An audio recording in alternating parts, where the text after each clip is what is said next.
muito orgulho e fico muito feliz de receber a palestrante de hoje, que é a Beatriz Araújo, psicóloga, que vai falar sobre comunicação não violenta. E a comunicação não violenta, ela é um recurso, né? Ela é um instrumento que ela ajuda a gente a administrar esse conflito um pouco melhor, tá? E não só nas nossas relações, até internas mesmo, né? A nos entender um pouco mais. E eu esqueci um negócio, gente.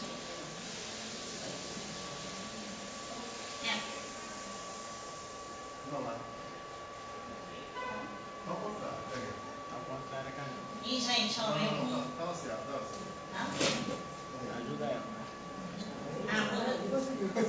Mas é... Aqui, a caneta. Primeiro os dois lados são passadores. Gente, ó, eu tenho 30 anos, mas tecnologia é triste. Bom, gente, eu queria começar contando uma história que eu acho que ajuda muito a gente a refletir um pouco sobre a comunicação não violenta. E é uma história que me marcou muito. Uma professora, né, que eu tive contato já quando eu já tinha formado, ela adotou, né, uma criança, né, de 7 anos, um menino. E o menino foi muito desafiador, né? Era um menino que ele não tinha uma referência familiar, ele vivia de instituição em instituição, e foram meses assim muito difíceis, né? Ele sendo extremamente violento com ela, desafiando muito, sendo muito grosseiro, muito agressivo, e ela já bem desgastada. E um dia ela chegou em casa, ele simplesmente tinha tampado todos os ralos, ele abriu várias torneiras e a casa dela estava alagada. E aí, o que ela pegou e fez? Ela foi na direção dele e abraçou. E nisso, ele olhou assustado para ela, começou a chorar. E a partir desse dia, né, ela mudou a postura dela, né, de entrar nessa disputa com ele, porque era isso que ele estava fazendo para ela, né? Disputando força, medindo força, enfrentando ela, né, chamando ela para um embate. E quando ela quebrou esse ciclo, ela escutou a dor desse menino, porque a agressividade, ela traz muita dor ali. Tem muita dor, muita coisa não comunicada, muita coisa não falada. Ela foi, deu espaço para essa dor, acolheu, e aí eles começaram a construir uma nova relação. Um menino que não conhecia amor, porque ele vinha de um histórico de muita violência, de muita tristeza. Ele ali conheceu pela primeira vez o carinho, o amor, alguém que aceitava ele como ele era e que ele merecia esse amor. E ali eles começaram a criar uma relação de confiança. Então, assim, eu acho ótimo para a gente pensar que a comunicação não violenta, ela está para isso, para relações que são desafiadoras. Que é aquela relação que dá certo, que tudo flui, ela já tende, né, a ser tranquila. Mas a gente, no nosso trabalho, na nossa família, no trânsito, a gente é colocado cotidianamente em situações de muito desafio. E a comunicação não violenta, então, ela está basicamente para isso, né? Para facilitar como a gente entende a realidade, como a gente entende o outro, e a também colocar de maneira mais clara, mais assertiva, o que é importante para a gente. Eu até estava conversando, né, aqui com uma pessoa da plateia, ela me falou que a última apresentação fez ela refletir muito sobre a importância de colocar as coisas para fora. Eu achei isso ótimo. Que a comunicação não violenta, ela está para ensinar a gente, ajudar a gente um pouco a colocar para fora. Porque também não é fácil não, gente. O colocar para fora pode ser um desastre. Vai depender muito de como a gente faz isso.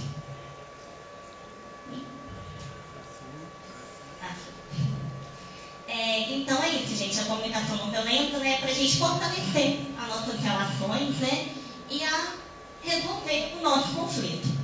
E duas coisas, né, que ela tem, que não pode faltar, que são os eixos da comunicação não violenta, são os pilares, né? O que sustenta é a empatia e a autenticidade. Ela está aí para justamente a gente conseguir trabalhar isso. Porque a empatia, né, a gente tem muita ideia dela ser algo natural, a pessoa é empática. Mas não, ela é uma habilidade. E ela pode ser treinada. A gente treina a ser empático. Então, assim como a gente treina outras habilidades, até física, motoras, a gente treina a nossa mente a ser mais empática.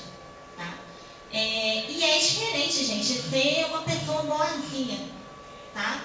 A empatia, ela é essa capacidade nossa de entender o outro, né? De nos colocar no lugar do outro, de enxergar o outro com a mente dele e não a nossa.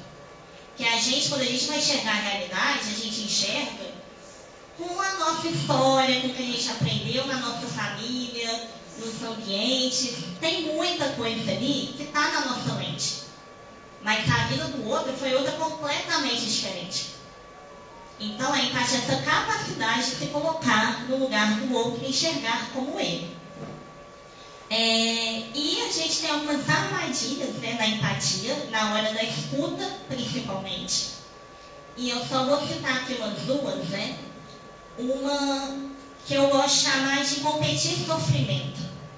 E a gente faz muito isso mesmo, tá? A pessoa vai lá, está desabafando, está falando de algo que foi muito difícil. Por exemplo, está contando de um caso de assédio do patrão. Que o patrão está humilhando, está abusando do poder. Aí a gente chega e fala, mas comigo já aconteceu coisa pior. Nossa, o meu chefe, eu fui para terapia por causa do meu chefe. Aí começa a falar tudo que o chefe fazia. E o que a pessoa precisa, gente, é ser escutada. Não é ter o sofrimento dela diminuído. Porque por mais que a gente faça uma boa intenção, né, a gente fala, não, calma, não é tão ruim assim, para a pessoa é ruim, está sendo muito ruim, está tendo muito sofrimento. Então não é a hora da gente pegar e fazer esse tipo de comparação. Ou então, né, uma outra coisa também, a pessoa que já quer botar solução para tudo. Você está de novo contando esse problema do chefe, aí já vai botando um monte de solução, te atropela e você nem consegue falar direito. Você não quer dizer que o que você quer é só colocar para fora. Então, gente, a empatia, o acolhimento é sobre o quê? É sobre dar espaço para o outro. É sobre permitir que ele se coloque, que ele fale. É escutar. E a gente acha que é muito pouco, né? Falar, olha, eu estou aqui com você. Só que isso aí é muito, gente. A gente demonstrar o apoio, que a gente está ali, que a gente está escutando, já é muita coisa. E na dúvida, como eu falo? É perguntar, você quer uma solução? A gente pode perguntar se a gente está na dúvida do que fazer. E aí eu gosto de diferenciar um pouco, né, a empatia da compaixão, né? Que a compaixão é a empatia em ação. É quando eu, além de compreender, eu faço algo para mudar a realidade do outro, mesmo que não mude em nada mesmo. E aí uma última coisa também, né, sobre a empatia, que a gente pensa muito na empatia em como a gente vai enxergar a situação do outro e até chegar à compaixão e ajudar. Mas ela também é sobre conquistar a empatia do outro. É sobre o outro escutar o que eu falo de uma maneira mais aberta. Que é o que eu falei, se a gente botar para fora de qualquer jeito, pode ser um desastre. E a gente tem uma responsabilidade sobre como o outro está recebendo o que a gente fala. Então, é também sobre conquistar a empatia do outro. Aí, isso eu vou até falar um pouquinho melhor depois. E o outro eixo, gente, é a autenticidade. É como... Aí tá até uma coisinha, né? A comunicação não violenta, ela é apenas sobre não ser violenta com o outro? Não. A comunicação não violenta é também sobre não ser violento com a gente. Porque aí entra um pouquinho, né, no que eu estava começando aqui mais cedo. A gente tem que saber se colocar. O ser autêntico, né, a gente ser coerente, ser fiel a nós, ao que é importante para a gente, a nossa necessidade, é importantíssimo. Então, se a gente não faz isso, a gente está sendo violento com a gente. Então, né, a autenticidade, essa habilidade de se conectar profundamente consigo mesmo, expressando seus sentimentos e necessidades de forma genuína e transparente. Essa postura permite construir relações mais verdadeiras e significativas com os outros. E aí eu acho que é realmente, sim, é um grande desafio, é algo que eu venho aí cada vez mais tentando praticar, que é o ser vulnerável. Né? Porque a partir do momento que a gente se abre, que a gente se expõe, coloca a nossa ferida, a gente está se expondo para o outro. Né? É ser vulnerável, mas a partir do momento que a gente é verdadeiro nas nossas relações, sem medo de estar agradando a pessoa. Não está pensando se a pessoa se ela vai me aprovar ou não, se ela vai me respeitar ou não. Se eu não buscar a aprovação do outro, mas eu buscar a autenticidade, eu consigo ter uma vida que vai estar muito mais alinhada com o que é importante para mim, com meus valores, com meus propósitos. Porque a partir do momento que eu sou autêntica, vai ficar na minha vida o que verdadeiramente tem a ver comigo. Se eu me mostro para o outro como eu realmente sou, vai ficar quem realmente está alinhado com isso. E olha que maravilha. Mas dá medo, né, da gente se expor nesse nível e correr o risco de perder. É realmente preciso de muita coragem para essa autenticidade. E aí vem os componentes da comunicação não violenta, né, que eles estão aí para ajudar a gente a treinar a empatia e a autenticidade. E aí eu quero perguntar para vocês, né? Aí se alguém quiser levantar a mão, pegar o microfone, o que vocês estão percebendo nessa imagem?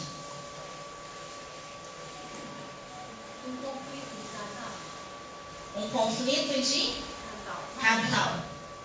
Alguém mais tem outra resposta? Um problema sério. Um problema sério. Está passando. É que ele está passando por um problema sério. Ele está pensando. E ela está procurando ajudá-lo da maneira mais provável que resolva o problema dele. Tá? E ela está procurando ajudar ele da forma mais provável, melhor para ele. Tá. Alguém mais tem alguma resposta do que está vendo? Tá. Ele não está ouvindo, né? E aí, gente, segundo a comunicação não violenta, o que a gente pode observar nessa imagem? Uma mulher olhando para um homem com a mão na cabeça. E é só isso. Porque de resto, gente, é tudo hipótese. Tudo que a gente imagina. Porque, olha, ele pode estar com dor de cabeça, ele pode estar passando mal, ele pode ter passado por um dia muito ruim no trabalho e ela está ajudando. Exatamente. Ou então eles podem estar brigando, ela pode estar falando na cabeça dele, pode ter um conflito, pode ser, gente, pode ser tanta coisa. E aí, oi? Ela está serena, né? Ela está pedindo dinheiro para ele ir ao shopping. Ele está vendo.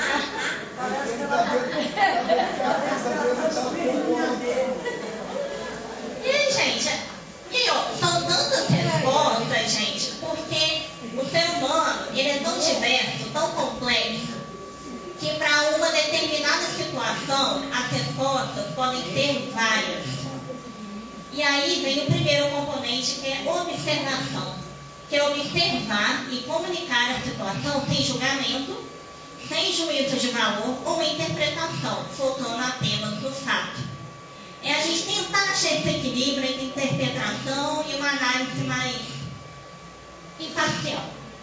E isso acontece muito, gente, porque é natural. Imagina se a gente, toda vez que está a gente está andando na rua, está trabalhando, a gente parasse para refletir sobre cada coisa que eu acho do outro. Se eu fosse parar, eu vou atravessar a rua, aí eu vou começar a refletir sobre o sinal verde, se eu atravesso ou não. Não dá. A gente, para dar conta da vida, o nosso cérebro, ele faz julgamento, porque a gente precisa do julgamento para tomar decisão. Sem julgamento a gente não anda, a gente não toma decisão. Eu olho para o sinal verde, eu já sei então que eu tenho que atravessar, eu já julgo que eu posso atravessar. Ou eu posso ter um julgamento equivocado. Eu gosto de risco, eu julgo que eu posso sair correndo. Mas de qualquer forma, a gente tem o nosso julgamento automático. E a comunicação não violenta, ela convida a gente a sair do automático. A gente botar o pé no freio quando é necessário. Então, a gente está numa relação que está com muito conflito, ela está muito conturbada. Eu estou ali com um conflito que eu não consigo resolver. Então, peraí, eu vou dar um passo para trás e vou tentar analisar um fato. Um exemplo. Meu filho, eu estou vendo que ele está estudando muito na véspera da prova. Isso me deixa preocupada, porque eu quero que, poxa, eu pago minha escola, porque eu preocupo com a educação dele, eu invisto nele. Eu posso chegar nele, já num tom assim de briga. Não, poxa, você tem que estudar, tem que levar seu estudo a sério. Ou então eu posso chegar de uma outra forma. Por quê? Na faculdade, eu fiz um pouco de economia. Na faculdade de economia, tinha uma colega na minha sala que eu ficava para morrer. Enquanto eu ficava estudando antes, ela estudava na hora, assim, meia hora antes da prova. E ela ia super bem. Porque ela tinha um tipo de memória que era muito melhor ela estudar assim. E ela dava conta. Então, vamos supor que o meu filho está estudando em cima da hora, porque é o melhor jeito dele estudar para a prova. Ou então, que ele está tendo problemas na escola, e isso está atrapalhando ele a se organizar para estudar bem. Ou pode ser que ele não está levando a sério. Mas, de qualquer forma, antes de eu pressupor, antes de eu tirar uma conclusão, eu tenho que chegar para ele e perguntar: qual é o fato? Ele estuda na véspera da prova. Então, eu perguntar: olha, o que está acontecendo? Por que você está estudando na véspera da prova? É diferente de eu chegar falando: você não leva seu estudo a sério porque você estuda na véspera. Porque pode ter muita coisa por trás disso. E aí, eu dando abertura para ele se colocar, eu vou ter uma intervenção muito melhor. E aí, gente, o segundo componente, que é o sentimento. Que é a gente identificar os nossos sentimentos e também tentar entender um do outro. É tomar um momento para refletir sobre o que você está sentindo no momento. Se é alegria, tristeza, raiva, medo. E aí eu vou dar de novo um novo exemplo. Eu tinha uma amiga que sempre chegava muito atrasada em tudo que a gente marcava. E eu sempre fui muito caxias, né, com o horário. Eu sempre assim, marquei 7, estou 5 para 7 no lugar. E aí eu pensava: poxa, ela sempre atrasa pelo menos meia hora comigo. Ela não valoriza o meu tempo. Porque a gente se organiza, deixa de fazer coisa para estar aqui no horário. Ela não respeita o meu tempo. E aí eu fui toda cheia de razão, toda cheia de verdade, e despejei isso em cima dela. E aí, gente, que eu fiquei sem ter onde enfiar a minha cara. Porque ela agora falou comigo: Beatriz, mil desculpas, eu não queria ser assim. Mas eu fico horas tentando sair de casa, horas tentando levantar da cama. Para mim é muito difícil sair de casa. Porque na época ela estava num episódio depressivo muito pesado, e para ela era difícil o ter que sair. E ainda assim ela se esforçava para estar lá comigo. Então, gente, aí é que tá, né? Como eu poderia ter me colocado? Eu poderia ter falado: olha, é a quarta vez, né, que a gente marca, você chega atrasada, e eu fico frustrada, eu fico triste, né? porque eu me organizo, o que está acontecendo? E qual foi a diferença aqui? Eu falei do meu sentimento. Meu sentimento, eu fico triste, eu fico com raiva, eu fico frustrada. E do meu sentimento eu tenho certeza. Eu sei o porquê que eu sinto isso. O que eu sinto, eu posso falar. Agora, o porquê que o outro faz o que faz, o que o outro sente em relação a mim, eu não posso afirmar. Aí a gente entra de novo na hipótese. Eu posso estar sendo injusta. Né? Porque eu acabei sendo injusta com ela. Então, gente, e aí vem outro ponto, né, que eu falei de conquistar a empatia. Quando a gente coloca o que a gente está sentindo e não aponta o dedo para o outro, porque se eu chego e falo com ela que você atrasa e não me respeita, eu estou julgando, eu estou apontando o dedo. Agora, se eu falo que eu estou triste, eu estou falando de mim. A gente conquista mais a empatia do outro. Porque se eu chego apontando o dedo, eu coloco o outro num estado de defesa na hora. Isso é natural nosso. A pessoa critica, ataca a gente se defende. E a ideia da comunicação não violenta é sair disso de ataque e defesa, que a gente fica. E que é um pouco do que eu contei na história inicial. Ela adotou um menino, entrou nesse início, nesse jogo de ataque e defesa, saiu dessa postura bélica de guerra e foi acolher.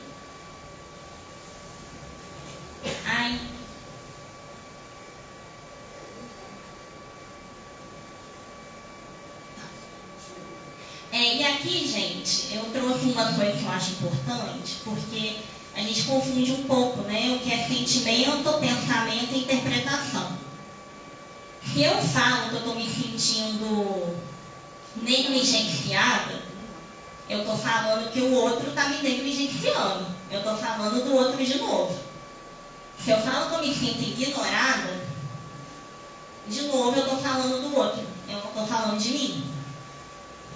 Então, até no livro, tem um livro, né, Comunicação Não Violenta, do Marshall Rosenberg, que é o pai dessa teoria, que ele tem uma lista de sentimentos, né, que é até importante para a gente ampliar o nosso repertório, o nosso vocabulário de sentimento.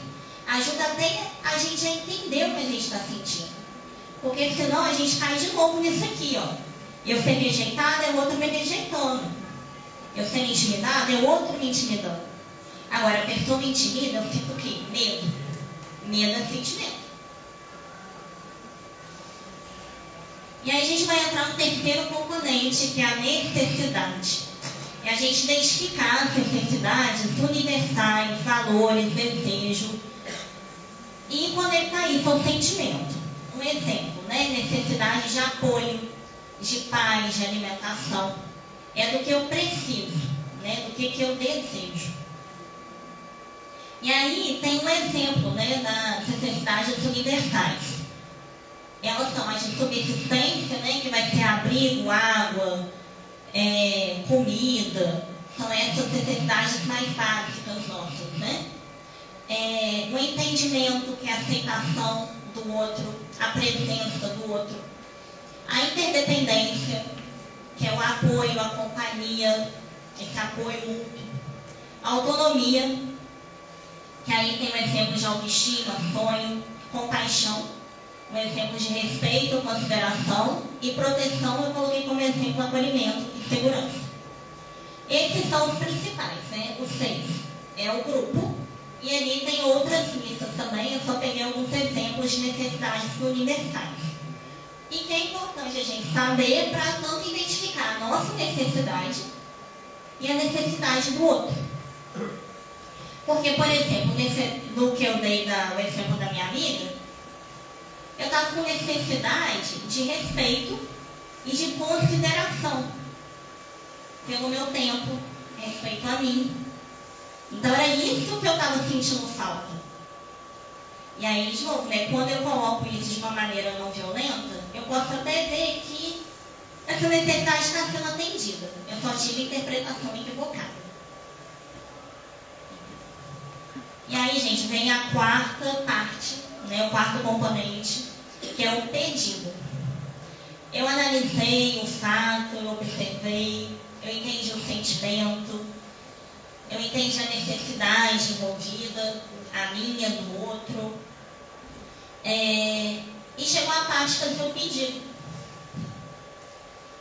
Então, é fazer o pedido, né, concreto, de forma positiva, evitando exigência e demanda. Porque, gente, aqui eu estou falando sobre a minha necessidade, mas o outro também tem. Eu também tenho que respeitar ela. Então, se eu chego exigindo, se eu chego demandando nessa posição de ordem, aí eu vou estar na questão da empatia, eu vou estar dando aquela falhada. E aquilo também ouvir atentamente aos pedidos do outro. Porque aí, gente, a gente vai entrar na negociação colaborativa. Tá? A comunicação não violenta é justamente sobre eu entender o que é importante para mim, entender o que é importante para o outro e a gente chegar num consenso, a gente chegar numa negociação. E aí ela vai exigir, essa parte de necessidade, pedido, uma criatividade, uma flexibilidade para o que o outro está me trazendo também. Porque ele também tem os sentimentos dele, ele também tem as necessidades. E aí a gente consegue chegar, né, dentro desse componente da comunicação não violenta, numa negociação. Tá? E aí, se possível, né? Que aí também tem uma parte. Muita gente acha que a mediação de conflito, gestão de conflito, é sobre tornar todo relacionamento perfeito. E não é, até porque perfeição não existe. Mas é também sobre até a gente identificar. Aqui onde eu estou, é possível ter diálogo? Aqui onde eu estou realmente numa relação que tem a ver comigo? Esse trabalho tem a ver comigo? Porque a partir do momento que a gente trabalha a comunicação não violenta e aí a autenticidade, a gente entende que onde a gente está realmente conectado com nossos valores, com as nossas necessidades. E aí dá até clareza e mais segurança para a gente, às vezes, buscar novos caminhos. Né? Mas sem ser de uma forma que a gente precise utilizar da violência para isso, ou seja, de uma forma abrupta e que ninguém entenda o que aconteceu. Então, gente, assim, é basicamente isso. Mas até que eu acabei falando muito rápido, que eu realmente, assim, não quis, né, nem tem como, assim, se eu for realmente aprofundar muito nesse componente, né, fica muito pesado. Mas a minha ideia realmente era apresentar, né, para vocês esse recurso. Porque, gente, a comunicação não violenta não é uma fórmula mágica que vai resolver todos os problemas. Igual eu, no meu trabalho.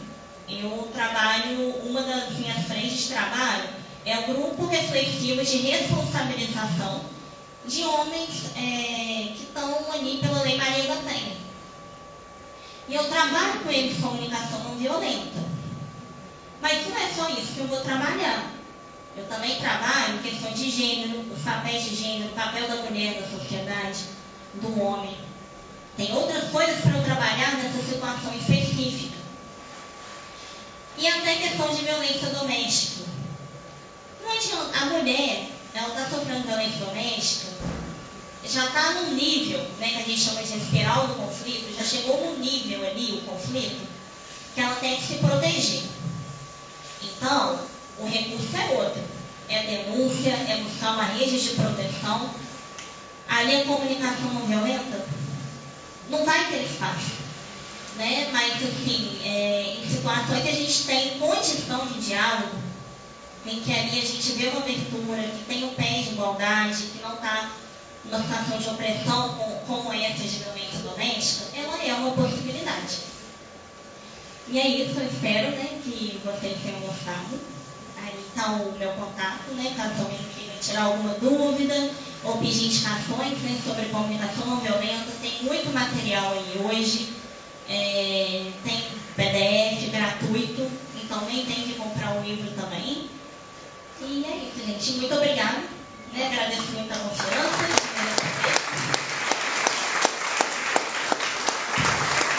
Pio, muito obrigado pela sua participação.